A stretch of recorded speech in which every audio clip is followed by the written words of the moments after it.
నమస్తే, నేను మీ రాజేంద్ర. కొన్ని అప్డేట్స్ ఉన్నాయి ఇవాళ. ప్రధానమైనటువంటివి, విచిత్రమైనటువంటివి, ఆశ్చర్యపోయేటటువంటివి. ఏంటవి? నిన్న మనం ఒక విషయాన్ని జనంతో పంచుకున్నాం. జర్నలిస్టుల మీద ఇంత దాష్టీకమా అని. ఒక నిజాన్ని నిర్భయంగా చెప్తున్నప్పుడు, ఆ నిర్భయంలో ఏదైనా పొరపాట్లు ఉన్నప్పుడు, అలాగే ఇచ్చినటువంటి వార్తల్లో పొరపాట్లు జరిగినప్పుడు దాని మీద తీసుకోవాల్సిన చర్యలు ఎలా ఉండాలి అన్నది మర్చిపోయినటువంటి పోలీసు బాస్ను మెప్పించడానికి మరొక సిఐ చేసినటువంటి ఒక ప్రయత్నం. ఆ ప్రయత్నం ఎలాంటిది? సభ్య సమాజం క్షమించలేదు. పోలీసు రూల్స్లో ఏమాత్రము ఉపేక్షించకూడనటువంటి ప్రయత్నం అది. దట్టు ఒక ఆఫీసర్గా ఉండి ఒక టాప్ బాస్ని మెప్పించడానికి, అలాగే ఆయన ఆదేశాల మేరకు సిఐ చేసినటువంటి ఓవర్ యాక్షన్. ఒక జర్నలిస్టుని తీసుకొని వెళ్ళి, ఇక్కడ నేను ఆ జర్నలిస్టు దళితుడు అన్నటువంటి మాట మాట్లాడట్లా. ఆ జర్నలిస్టు దళితుడిగా ఉన్నటువంటి పరిస్థితిని నేను గుర్తు చేయబోటల్లా. కానీ పోలీస్ అధికారికి తెలుసు, పూర్తిగా తెలుసు. కానీ ఎక్కడా కనీసం ఆలోచించేలా బాధ్యతగా బాస్ చెప్పాడు, నేను చేయాలి. ఇది ఎలా ఉంటుందంటే, ఒక క్రైమ్ సినిమాలో సూపర్ బాస్ ఒకడు ఉంటాడు. ఆ బాస్ చెప్పిందే వేదం. ఇక్కడ రూల్స్ రెగ్యులేషన్స్ ఉండవు. మాఫియాలో నిజానికి రూల్స్ రెగ్యులేషన్స్ ఉండాల్సిన పరిస్థితి లేదు, అక్కర్లా. వాళ్ళ ధోరణి అంతే ఉంటుంది, వాళ్ళ సిస్టమ్ అలానే ఉంటుంది. మరి ఇక్కడ పోలీసు బాస్ చెప్పాడు కదా అని జీ హుజూర్ అని ఏదైనా చికెన్ వండబెట్టమంటే పెట్టేసాయి, ఇబ్బంది లేదు. ఇంకేదైనా ఒళ్ళు పట్టమంటే కూడా పట్టేసాయి, పెద్ద సమస్య ఏం లేదు. బట్ పబ్లిక్గా ఒక జర్నలిస్టుని తీసుకొని వెళ్ళి బట్టలిప్పదీసి నిలబెట్టినటువంటి వాడు పోలీస్ అధికారి అంటే సమాజం ఆశ్చర్యపోతుంది. అలాగే పోలీసు డిపార్ట్మెంట్ సిగ్గుతో తల వంచుకుంటుంది. ఇలాంటి పనులు పోలీస్ అధికారులు చెయ్యకూడదు. అలాగే మరొక జర్నలిస్ట్,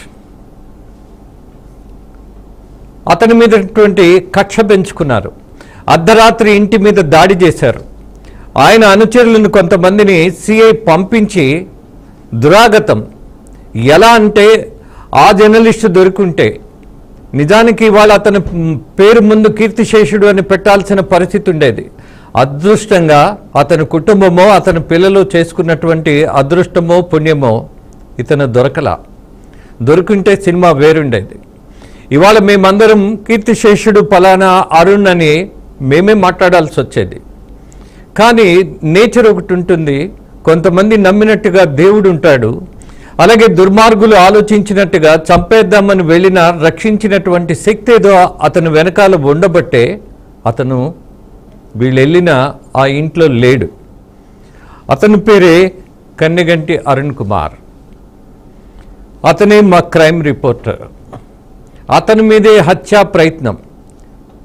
చిత్రంగా అతని ఇంటి మీద దాడి జరిగినప్పుడు పోలీసు కంప్లైంట్ ఇచ్చినప్పుడు ఇమ్మీడియట్గా ఎఫ్ఐఆర్ కట్టబోతున్నామని పోలీసుల అధికారే, ఆ ఏరియాకు సంబంధించినటువంటి బాధ్యత కలిగినటువంటి అధికారి తెలియజేశారు. కానీ ఆయనకు కూడా ఎక్కడి నుంచో ఒక ఆబ్లిగేషన్ వచ్చి అక్కడ ఆగిపోయారు. ఎఫ్ఐఆర్ కడతామని చెప్పినటువంటి అధికారే నిశ్శబ్దంగా మిగిలిపోయారు. కారణం ఏంటి? సూపర్ బాస్ ఆదేశాలు. ఇక మరో విషయానికి వస్తే, విచిత్రంగా కంప్లైంట్ ఇచ్చినటువంటి వాడి మీదే ఎస్టీ అట్రాసిటీ కేసు పెట్టింది ఎవరు? ఈ ఘాతకానికి పాల్పడాడు అన్నటువంటి నిందను మోస్తున్నటువంటి సిఐ, ఆ సిఐ భార్య. సిఐ భార్యకి ఏం సంబంధం? ఇవన్నీ బయటకు వస్తాయి. చిత్రంగా చదువుకున్న వాళ్ళు కూడా, అధికారమైనటువంటి పదవుల్లో ఉన్నవాళ్ళు కూడా ఇలాంటి పిచ్చి పిచ్చి పనులు, అలాగే దొరికిపోయేటటువంటి నేరాలు ఎందుకు చేస్తారు అన్నది చాలా హాస్యాస్పదంగా కనపడుతుంది. కంప్లైంట్ ఇచ్చినటువంటి రిపోర్టర్ ఎవడైతే బాధితుడు ఉన్నారో ఆ బాధితుడు, ఇదిగో నా ఇంటి మీద దాడి జరిగింది, ఇవిగో సాక్ష్యాధారాలని కళ్లకు కనపడినట్టుగా దురాగతాన్ని చూయించి, పగిలిపోయిన కారు అద్దాల దగ్గర నుంచి బద్దలు కొట్టినటువంటి అద్దాలను మొత్తం చూయించిన తర్వాత దీన్ని పక్కన పెట్టేస్తారు. సిఐ వైఫ్ చెప్పినటువంటి కంప్లైంట్ను అప్పటికప్పుడు తీసుకుని కంప్లైంట్ ఇచ్చినటువంటి జర్నలిస్ట్ మీద కేసు పెట్టారు. ఏమని? SC ST case, atrocity case పెట్టారు. ఇది ఎవరి ప్రోద్బలం? ఆ ప్రాంతంలో ఉన్నటువంటి పోలీసు ఉన్నతాధికారి. ఆయనకి ఎందుకంత గుర్రు? ఈ జర్నలిస్ట్ అంటే పడదు కాబట్టి, ఈ జర్నలిస్టు ఒక యుద్ధమే చేస్తున్నాడు కాబట్టి, ఈ జర్నలిస్టు పోలీస్ అధికారులు ఎక్కడ దొరికినా సరే వదలకుండా అక్కడ ఉన్నటువంటి గ్రూపుల్లో ఉన్నది ఉన్నట్టుగా అప్డేట్ చేస్తున్నాడు కాబట్టి, దట్టు అత్యంత అవినీతికరమైనటువంటి ఉన్నతాధికారిగా పోలీసులను బాధిస్తున్నాడు కాబట్టి, వేధిస్తున్నాడు కాబట్టి, లంచాలకు డిమాండ్ చేస్తున్నాడు కాబట్టి, ఆ ఉన్నతాధికారి మీద ఇచ్చినటువంటి వాస్తవ రూపంలో ఉన్నటువంటి అనేకమైనటువంటి వార్తలు ఇచ్చాడు కాబట్టి కక్ష పెంచుకున్నారు. ఆ కక్షే అతని ఇంటి మీద దాడి. ఆ దుర్మార్గపు ఆలోచనే ఆ జర్నలిస్ట్ మీద ఎస్సీ ఎస్టీ అట్రాసిటీ కేసు పెట్టడం. ఎంత విచిత్రం ఇది! బాధితుడి మీద కేసు పెట్టడం ఏంటి? ఇది కదా ఇవాళ ఆలోచించాల్సింది.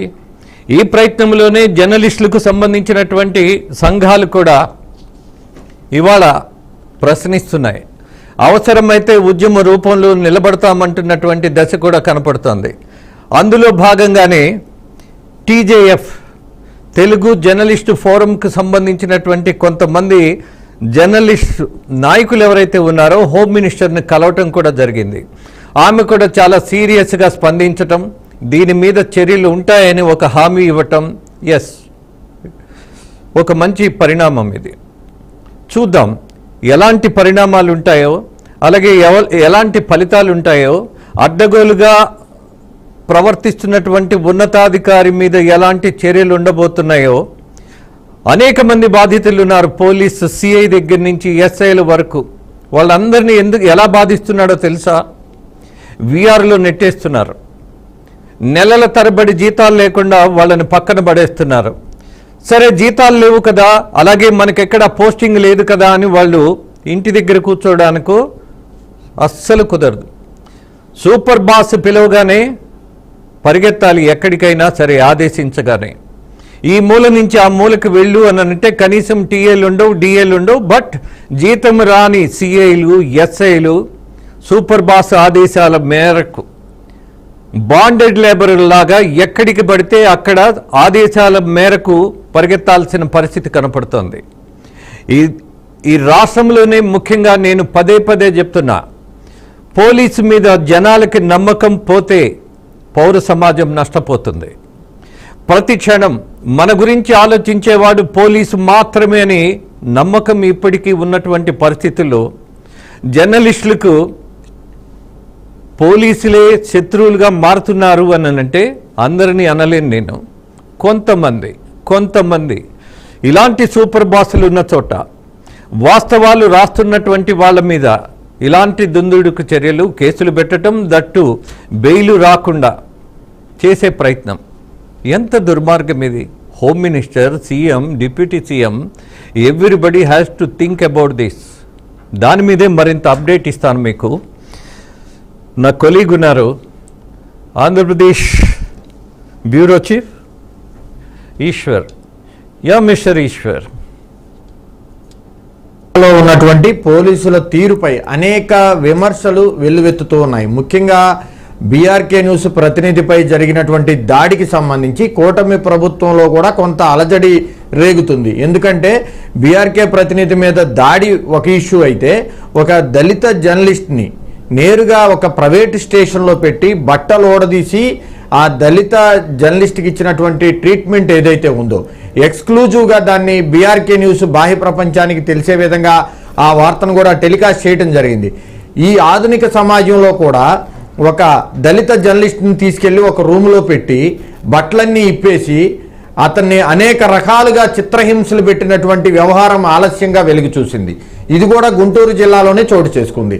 గుంటూరు జిల్లాలో ఉన్నటువంటి పోలీసు బాసులు ఏం చేస్తున్నారు అంటే ఆశ్చర్యపోయే భయంకరమైన పచ్చి నిజాలు బయటకు వస్తున్నాయి. ఎందుకంటే పోలీసు బాసులకు తెలియకోకుండా, ఐజీ స్థాయి అధికారికి తెలియకుండా ఇదంతా జరిగిందా అంటే ఖచ్చితంగా తెలిసే జరిగిందని మనం అందరం కూడా భావించాల్సిందే. ఎందుకంటే బీఆర్కే న్యూస్ దగ్గర పచ్చి నిజాలు, దానికి సంబంధించిన ఆధారాలు కూడా ఉన్నాయి.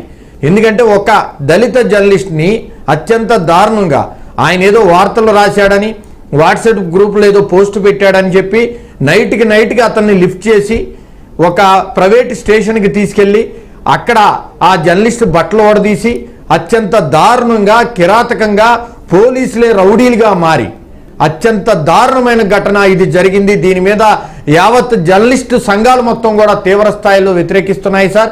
దీనికి సంబంధించే ఈరోజు హోంమంత్రిగా ఉన్నటువంటి అనితను జర్నలిస్టు సోదరులు కలిశారు. జర్నలిస్టు సంఘాల నాయకులు కూడా కలవటం జరిగింది. వాళ్ళందరూ కూడా ఒకటే డిమాండ్ చేస్తున్నారు, ఇటువంటి సమాజంలో మనం ఉన్నామా? ఒక పక్క కూటమి ప్రభుత్వం వచ్చి 15 నెలలు పూర్తవుతుంది. ల్యాండ్ ఆర్డర్ ఖచ్చితంగా కాపాడుతామని నారా లోకేష్ చెప్తున్నాడు. మరోవైపు చట్టానికి లోబడి మేమందరం ఉంటాము, ప్రజలు మాకు కావాల్సినంతకంటే ఎక్కువ మ్యాండేట్ ఇచ్చారు, ఎందుకంటే ప్రజలు మమ్మల్ని నెత్తి మీద పెట్టుకున్నారంటూ నారా లోకేష్ పదే చెప్తూ ఉంటాడు. ఎక్కడా కూడా అవినీతి అక్రమాలకు చోటు లేదు, చట్టానికి లోబడి ఉండాలి, చట్టం పరిధి దాటి ఎవరెళ్ళినా వాళ్ళని శిక్షిస్తామంటూ కూడా ఉప ముఖ్యమంత్రి పవన్ కళ్యాణ్ చెప్తూ ఉంటాడు. అలాగే కొంతమంది పోలీసులు రెచ్చిపోతున్నారు, ఓవరాక్షన్ చేస్తున్నారంటూ కూడా ఉప ముఖ్యమంత్రిగా ఉన్నటువంటి పవన్ కళ్యాణ్ నేరుగా మాట్లాడటం జరిగింది. అటువంటి తీరులో త్రిబుల్-ఆర్ ఎవరైతే డిప్యూటీ స్పీకర్గా ఉన్నాడో ఆ పోలీసులకు సపోర్ట్ చేస్తూ పోలీసులందరూ బాగానే ఉన్నారంటూ కూడా పవన్ కళ్యాణ్కి కౌంటర్ ఇచ్చినటువంటి దాఖలాలు. అది వేరే జిల్లా. గుంటూరు జిల్లాలో పరిస్థితి మాత్రం మరింత బరి తెగించింది.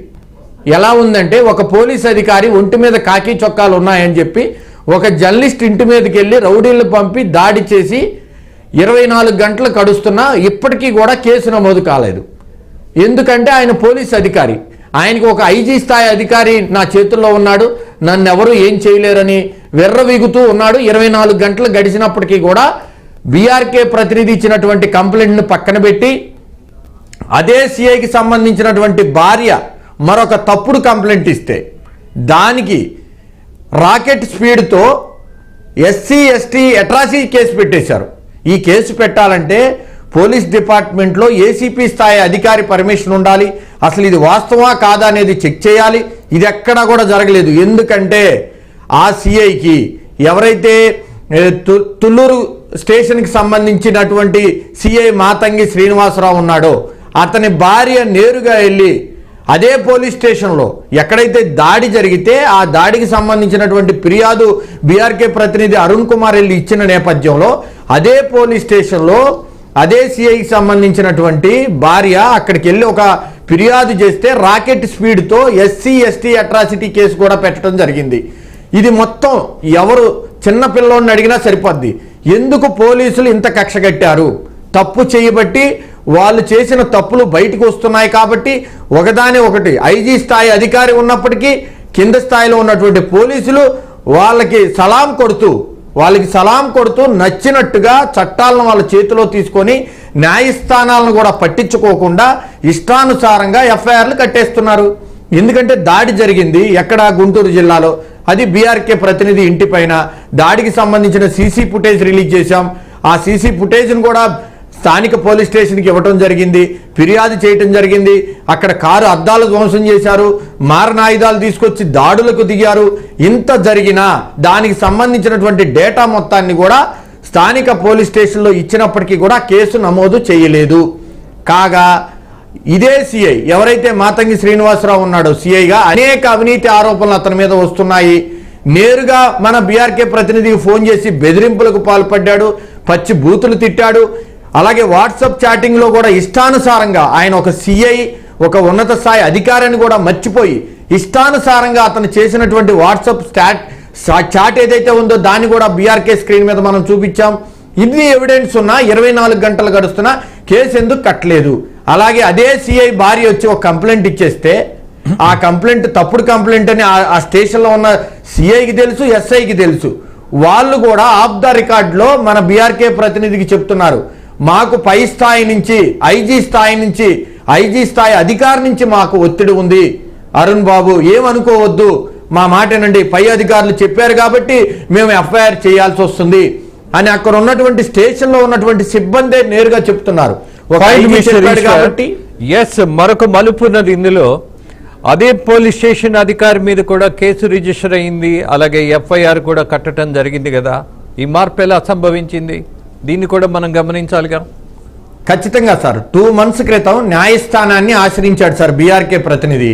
ఎవరైతే మాతంగి శ్రీనివాసరావు ఉన్నాడో అతను వ్యక్తిగత కక్షతోటి మన బీఆర్కే ప్రతినిధిపై దాడులు చేయటం, వాట్సాప్లో చాటింగ్ చేసి బూతులు తిట్టడం, నిన్ను లేపేస్తాను, నిన్ను చంపేస్తానని బెదిరింపులకు పాల్పడినటువంటి డేటాను తీసుకొని పోలీస్ స్టేషన్లో కంప్లైంట్ ఇస్తే పోలీసులు ఎవరూ పట్టించుకోలేదు. ఎందుకంటే వాళ్ళంతా ఒకే కమ్యూనిటీ, పోలీస్ డిపార్ట్మెంట్ కాబట్టి ఎవరూ పట్టించుకోలేదు.